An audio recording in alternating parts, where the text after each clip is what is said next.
สบายดีพี่น้องสบายดียามแรงๆสบายดีเบิดสุขุสุขคนเนาะสบายดีกับบรรยากาศลมเย็นวอยๆมื้อนี้ก็เป็นวันสำคัญอีกมื้อหนึ่งพี่น้องของเฮานี่แหละของประเทศเฮาประเทศลาวเนาะถือว่าเป็นวันสำคัญก็คือเป็นวันแม่หรือว่าวันแม่ยิ่งหรือว่าช่วงกลางเว้นก็มีแต่ไปหันไปนี่ก็เลยบ่ได้ว่างหน่อยวันนี้ก็เป็นวันแม่ก็เลยจะมาเก็บดอกไม้ใส่ขันพระผู้อยู่เฮือนนั่นแหละพี่น้องเป็นวันแม่ก็ถือว่าเป็นวันดีวันงามทั่วประเทศแหละพี่น้องวันแม่ยิ่งสากลวันแม่มาแต่งขัน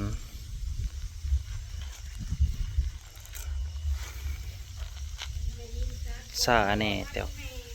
ซาแน่แต่ก็บ่เป็นหยังดอกเนาะเอากันยังก็แล้วไปแล้วกินข้าวช่างแล้วไปแล้วกินข้าวแล้วยังจนค่ำแล้วแจ้งดูนะ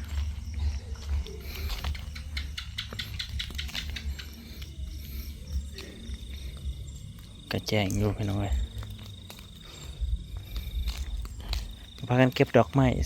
แต่งคัน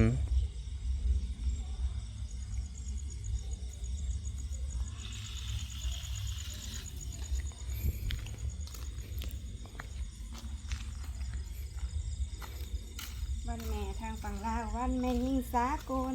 พี่น้องเลยวันที่8 เดือน 3วันแม่ยิ่งวันแม่ถือว่าวันสำคัญพี่น้องเพราะว่าแต่ละประเทศก็จะมีวันแม่ของตนแต่ละประเทศมันก็จิตั้งกันมาวันใดวันใดเด้ว่าไม่เกียนเลยจ้าพี่น้องมันก็จะใส่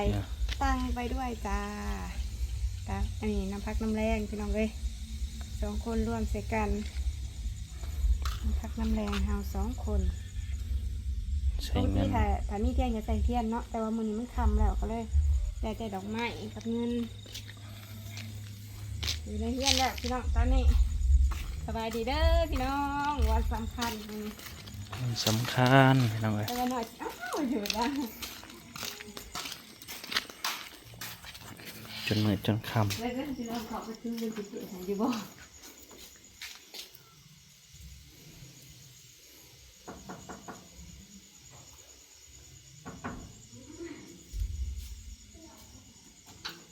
มีอะไรก่อนฮะ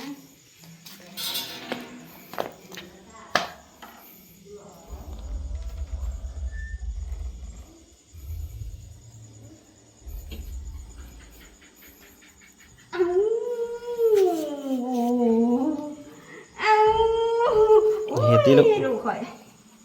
ไปทูจ้าญาไปทูจ้าญาพี่คันไปมือนี่วันหยังวันเกิดเค้กฮะเค้กวันแม่ยิ่งสากลวันแม่เข้าใจบ่ไปหายาซื้อไป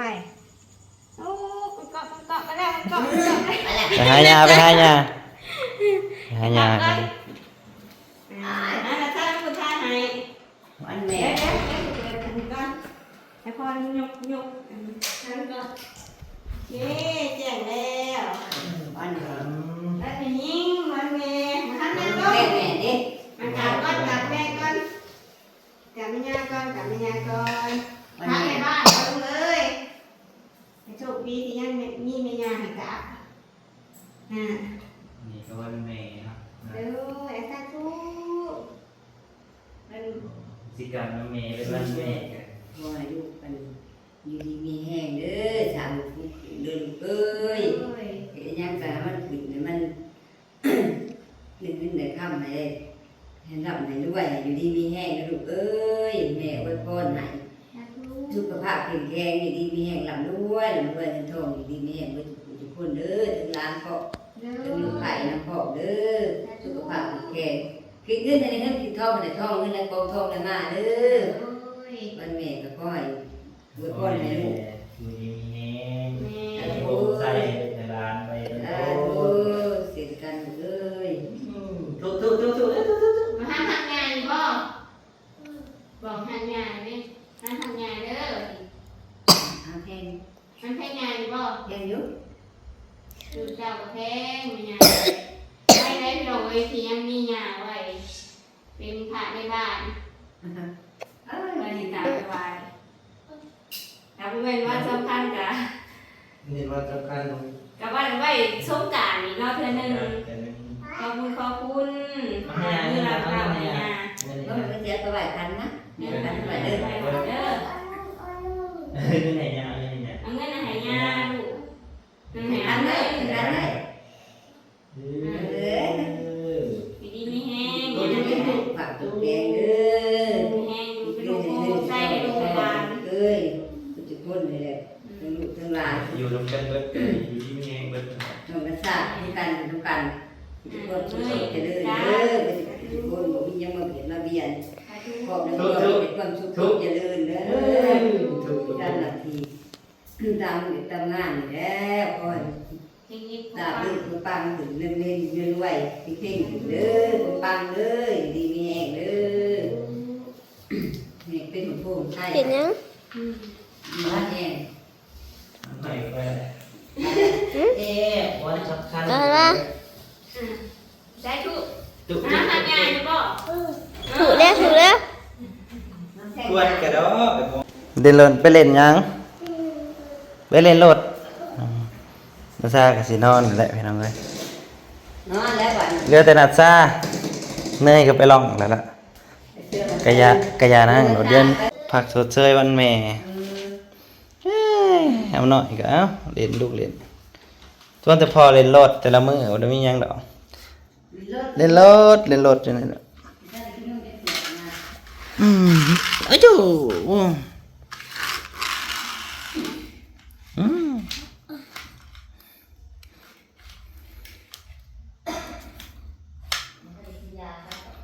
เหลือกันสำนี้เลยพี่น้องเลย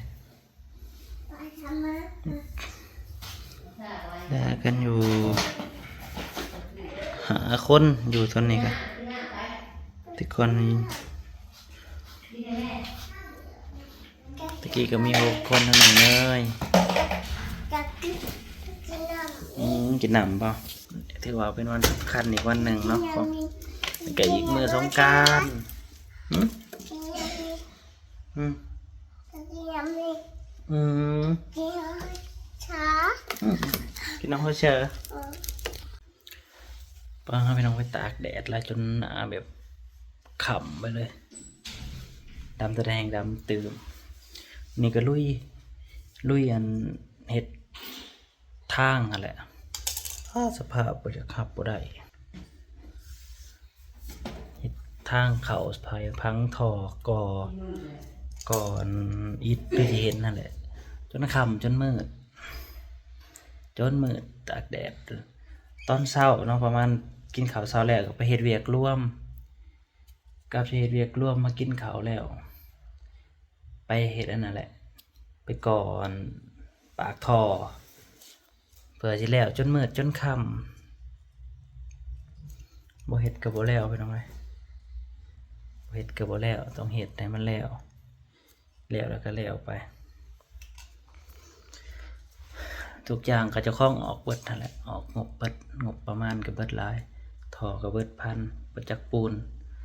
บ่จักอันอิฐอีกเบิดหลายเติบกับท่อกับหยังก็เบิดจุดประมาณ1,000เกือบ1,500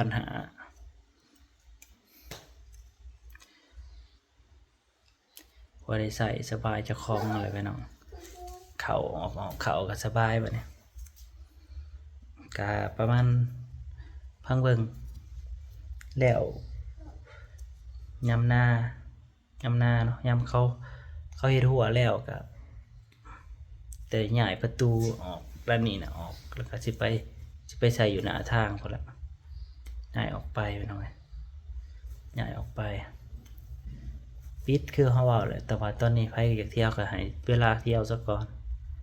แต่ว่าพอหอนยามมันแล้วเฮาก็คือว่าแหละบ่มีไผ ซอยบ่มีไผออกก็คือปิดอย่างเดียว ปิดสถานเดียวไปหน่อยพอกันใหม่เด้อขอบคุณหลายๆที่มารับชมไปหน่อยวันนี้ก็วันดีพอกันใหม่